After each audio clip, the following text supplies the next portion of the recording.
In this video, we are going to fill in this table on the left. So this first cell is asking for the total payable, and that is going to be this figure here. So what I'm going to do is I'm just going to type in equals and select this cell here, and I'll press enter. This is the amount that you are going to pay to the loan company over the course of 2 years. Next, it is asking for the payments, which is going to be this $877.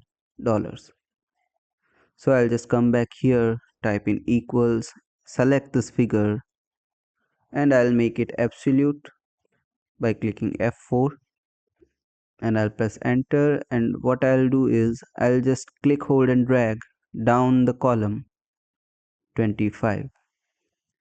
Now you may have noticed that it actually says 25 months and not 24. And that is probably the best way to look at it, because at the end of 25th month the figure will be 0.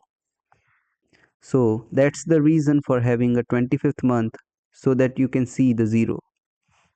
So the idea is I would like to subtract these amounts here from this total payable and watch the payments come out as the months progress.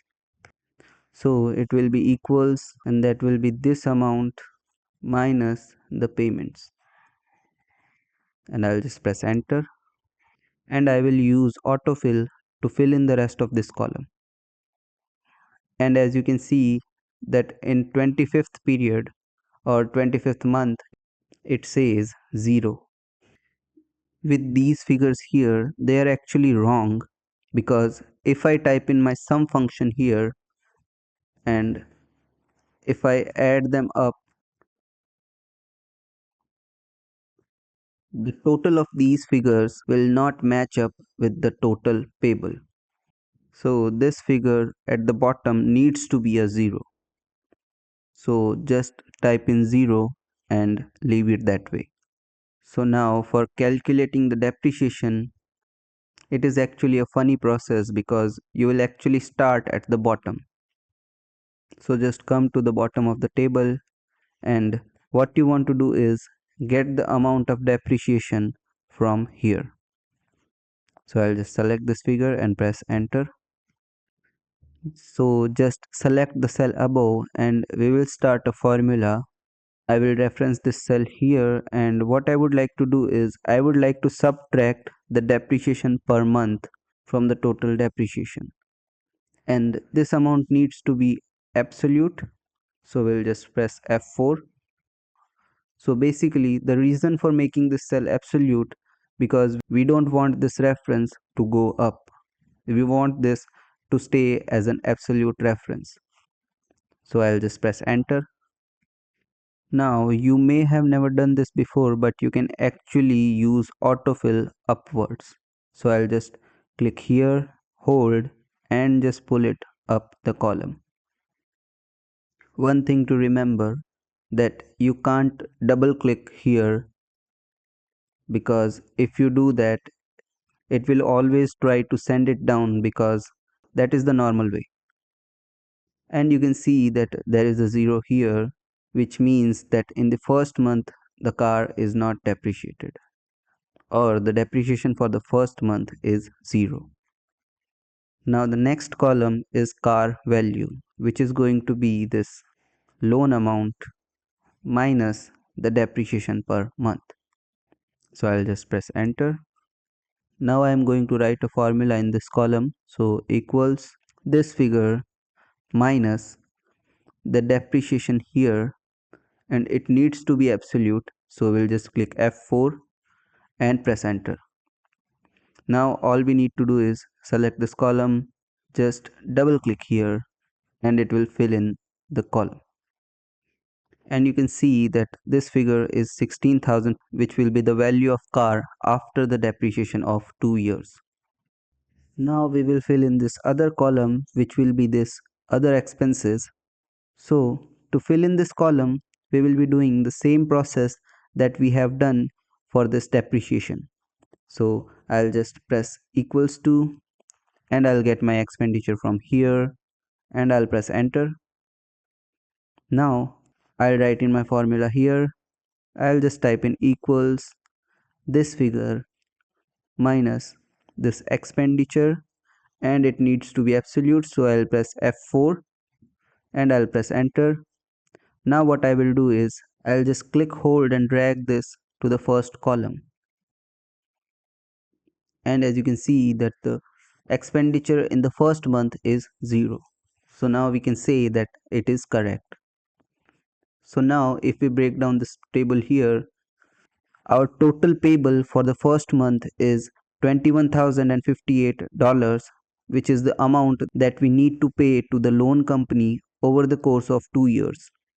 The payment for first month is $877. The depreciation amount is 0 because the car hasn't depreciated yet, but technically it is depreciating on daily basis. The car value for the first month is $20,000 and the other expenditure is 0. So now for the interest we are going to use the IPMT function, and what I would like to find out is how much interest am I paying per month on my payments. Because if you know how a loan works, your first payment is always going to be more lenient towards the interest. So at the beginning of your loan agreement, you are always paying more for the interest. So now we will go ahead and start off with our IPMT function. So we'll just go to the insert function, type in IPMT, click go, and we can click OK. I'll just put it this side. The first thing we need to put in here will be the rate, which will be this rate here, and it needs to be absolute, and we will divide it by 12 because we want the monthly payments. The period is going to be this one here, and it doesn't need to be absolute because it needs to scroll down when we use autofill. Now the number of periods is going to be this 24 here, and this figure needs to be absolute, so we'll just press F4 to make it absolute because I don't want this figure to go down the column. Now the present value is going to be negative $20,000, and I'll make it absolute as well, and the future value is going to be 0. So now we can just click OK. So now what we can do is we can just click hold and drag it down the column. So now I can actually see that I am paying quite a lot of interest at the beginning of the loan, whereas I am paying very low interest at the end of the loan period. So you can see that there is a huge difference between the beginning and at the end, which is very typical for a loan. So this is why they say that pay off your loans as early as possible.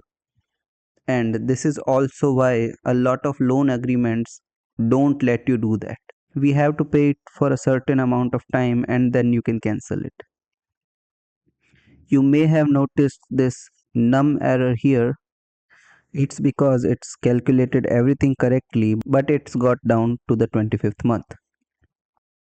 But don't forget that we actually specified up until the 24th month. So it's kind of, asking you have gone to 25 here. That's not correct. You told me to go to 24. So what I will do is I'll click delete on that and press 0 because the loan will be paid off, and now it's all good.